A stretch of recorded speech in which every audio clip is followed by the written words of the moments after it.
नमस्कार दोस्तों, welcome to SSN IAS MPPSC classes Bhopal. आज का हमारा टॉपिक है कोविड-19 corona virus disease 2019।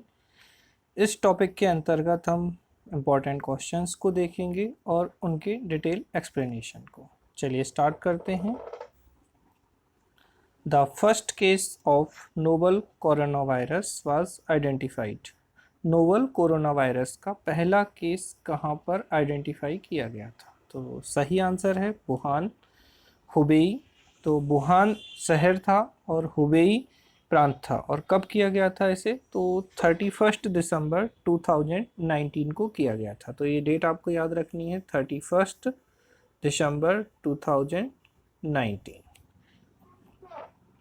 Corona virus की अगर हम बात करते हैं तो सबसे पहले इस वायरस को बेटा 1965 में ही खोज लिया गया था। लेकिन जब हम कोविड-19 की बात करेंगे तो इसका फर्स्ट आइडेंटिफाई केस जो था वो 31 दिसंबर 2019 को खोजा गया था।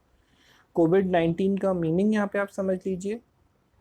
CO means corona, V for virus और D फॉर डिसीज, और 19 का मतलब है 2019। चलिए नेक्स्ट क्वेश्चन देखते हैं। Which of the following disease are related to corona virus? इनमें से कौन सी बीमारी कोरोना वायरस से संबंधित हैं?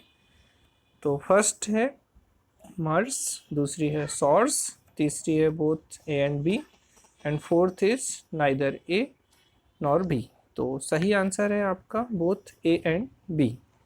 अब हम बात कर लेते हैं सबसे पहले मर्स की।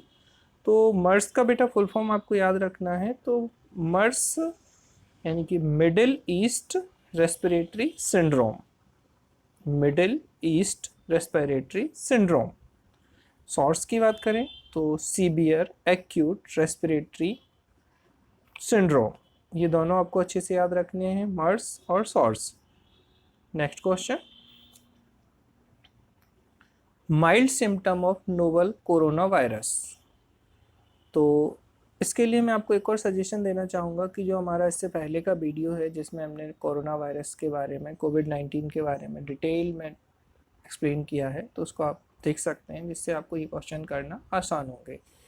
इसको सॉल्व करते हैं। Fever, cough, shortness of breath, all of the above. तो माइल्ड सिम्टम्स में आपको ये सारी की सारी चारों चीज़ें आपको यहाँ पे दिखाई देंगी, फीवर, कफ और शॉर्टनेस ऑफ ब्रीथ। उसको बुखार होगा, खांसी होगी और उसे सांस लेने में तकलीफ, या उसकी सांस जो है वो छोटी छोटी सांस होगी, तो जल्दी जल्दी उसे सांस लेनी पड़ेगी। Next question, from where corona virus got its name.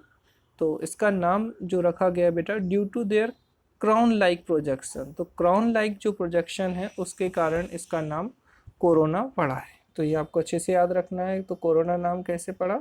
तो क्राउन लाइक स्ट्रक्चर के कारण इसका नाम कोरोना पड़ा है। कोरोना मतलब एक तरीके से क्राउन, यानी कि ये बेसिकली लैटिन वर्ड है और इसको आप समझ सकते हैं मुकुट। Next, what are the precaution that need to be taken protect from corona virus? Corona virus से बचने के लिए हमें कौन कौन से प्रिकॉशन लेने चाहिए? तो cover your nose and mouth when sneezing. छींकते समय हमें अपनी नाक और मुंह को बंद रखना है। अब सेकंड ऑप्शन है add more garlic into your diet. अपने भोजन में आप अधिक लहसुन का प्रयोग करें। Visit your doctor for antibiotic treatment. अपने डॉक्टर के पास एंटीबायोटिक ट्रीटमेंट के लिए जाएं। Wash your hands after every hour. प्रत्येक घंटे के बाद आप हाथ को धोएं। तो यहाँ पर जो सही आंसर है cover your nose and mouth when sneezing. अब हम बात करते हैं जैसे डॉक्टर फॉर एंटीबायोटिक्स। तो बेटा वायरस की डिसीज़ है तो वायरस डिसीज़ के मेनली एंटीबायोटिक उस तरीके से काम नहीं करती हैं जैसे कि बैक्टीरियल डिसीज़ पर कार्य करती हैं। तो ये एकदम से गलत हो जाएगा। ये आंसर थोड़ा सा ठीक है, लेकिन इसका कोई मतलब नहीं है कि हर घंटे पे अगर आप हाथ धोएंगे तो आप कोरोना से बच ही जाएंगे, ऐसा कुछ भी नहीं है। ठीक है, हाथ धोना कोरोना में एक प्रिकॉशन है, लेकिन ये पूरे तरीके से केवल इसी पर निर्भर नहीं करता है। Next question, name a clinical trial in which blood is transfused from recovered COVID-19 patient to a coronavirus patient who is critical condition।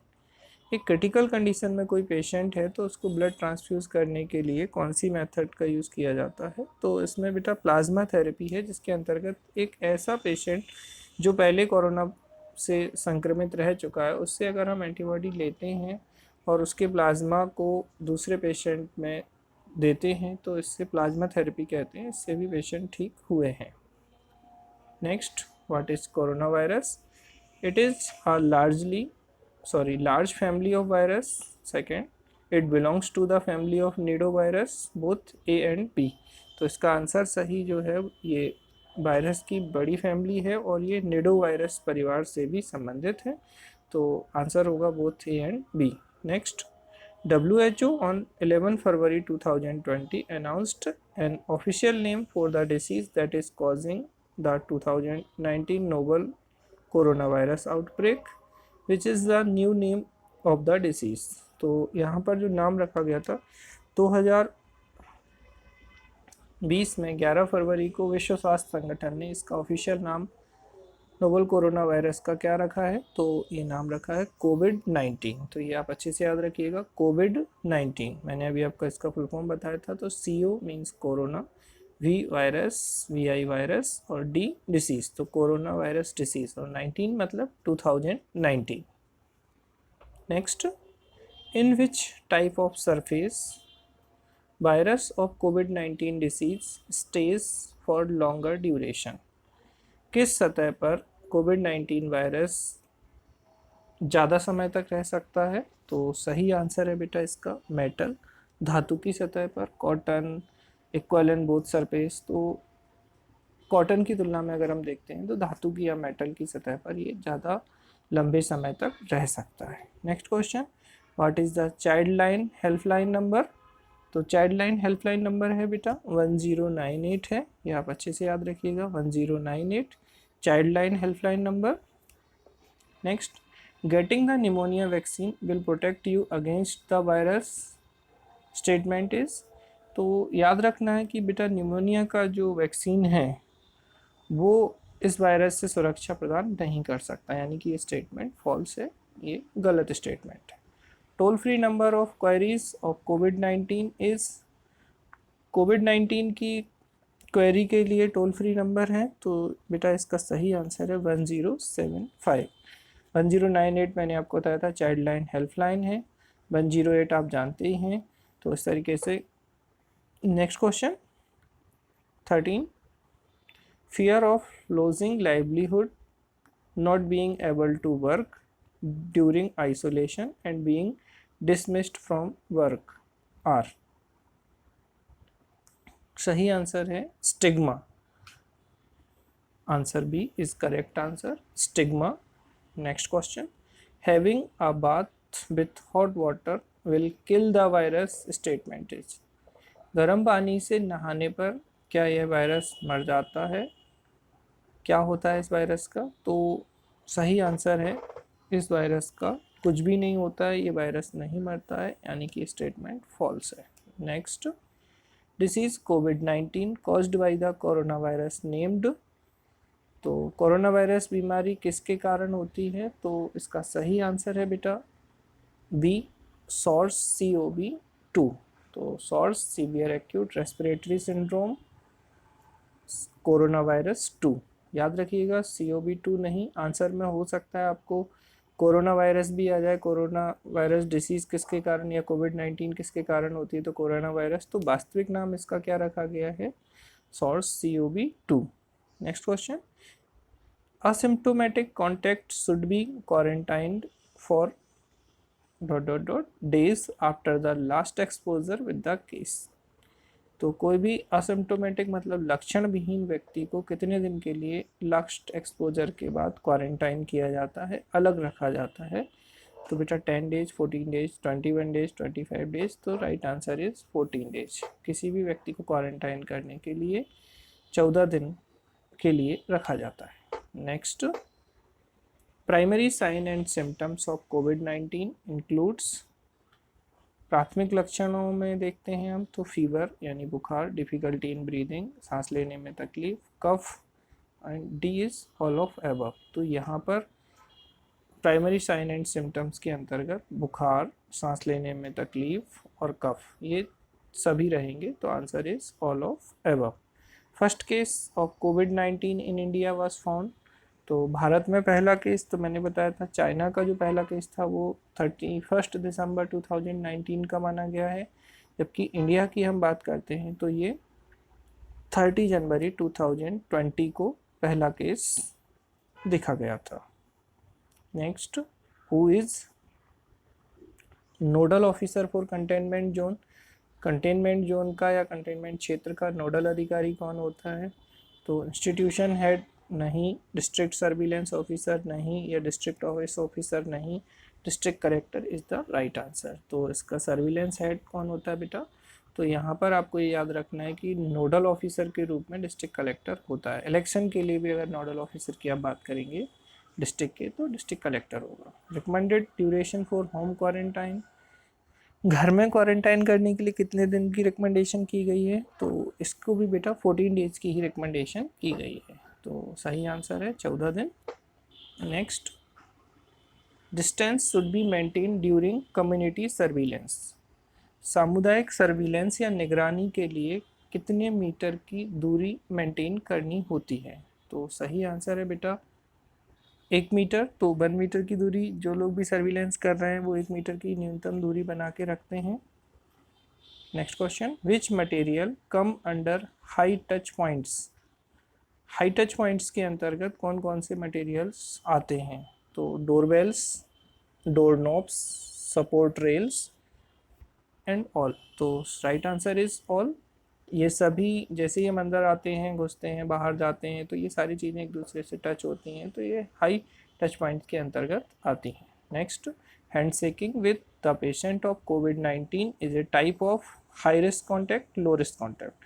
तो अगर आप एक कोविड-19 पेशेंट के साथ हाथ मिला रहे हैं तो ये हाई रिस्क कॉन्टैक्ट के अंतर्गत आएगा।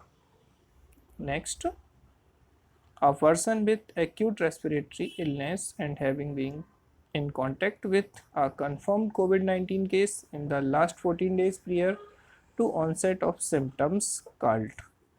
तो ऐसा व्यक्ति क्या कहलाता है जिसके अंतर्गत, ठीक है, तो राइट आंसर इज सस्पेक्ट। तो ये सस्पेक्ट पेशेंट के अंतर्गत आएगा। Next question, a person who stay in the same house without proper protection with COVID-19 patient is। एक व्यक्ति कोविड-19 पेशेंट के साथ में उसी घर में रहता है बिना किसी प्रॉपर प्रोटेक्शन के, तो उस केस को क्या कहा जाएगा या उस पेशेंट को क्या कहा जाएगा? तो ये कहलाएगा बेटा कॉन्टैक्ट केस। ऐसा केस क्या कहलाएगा? कॉन्टैक्ट केस की कोविड-19 पेशेंट के कॉन्टैक्ट में ऐसा केस आ गया है। Next, which percentage of alcohol should be used as hand rub for prevention of कोविड-19? 65%, 70%, 75%, 80%। तो राइट आंसर इज 70%। जो भी हैंड सैनिटाइजर का हम इस्तेमाल कर रहे हैं उसमें कितने परसेंट अल्कोहल होनी चाहिए? तो हैंड रब करने के लिए तो उसमें 70% तक अल्कोहल होनी चाहिए। Covering the mouth and nose with tissue paper while sneezing comes under. छींकते समय अपने मुंह और नाक को टिश्यू पेपर से ढकना क्या कहलाता है? तो ये social hygiene, hand hygiene, respiratory hygiene and none. तो बेटा राइट आंसर है रेस्पिरेटरी हाइजीन। ये श्वसन स्वच्छता के अंतर्गत आएगा। सोशल हाइजीन नहीं है ये, हैंड हाइजीन भी नहीं है, तो ये रेस्पिरेटरी हाइजीन के अंतर्गत आएगा। तो इस तरीके से देखा बेटा हमने कि कोविड-19 से संबंधित जो महत्वपूर्ण क्वेश्चन थे, पहला केस कब पाया गया, भारत में पहला केस कब आया, क्या क्या इसके लिए हमें प्रिवेंशन रखनी है। तो एक तो आपके लिए अच्छी एक्सरसाइज है, इंपॉर्टेंट क्वेश्चंस हैं जिन्हें आप देख सकते हैं। इसके अलावा आप हमारा जो टॉपिक था कोविड-19 से संबंधित, जिसमें उसके बारे में महत्वपूर्ण जानकारी आपको दी गई है, उसको आप देख लेंगे तो आपके मैक्सिमम क्वेश्चंस एग्जाम के कवर हो जाएंगे। Thank you very much.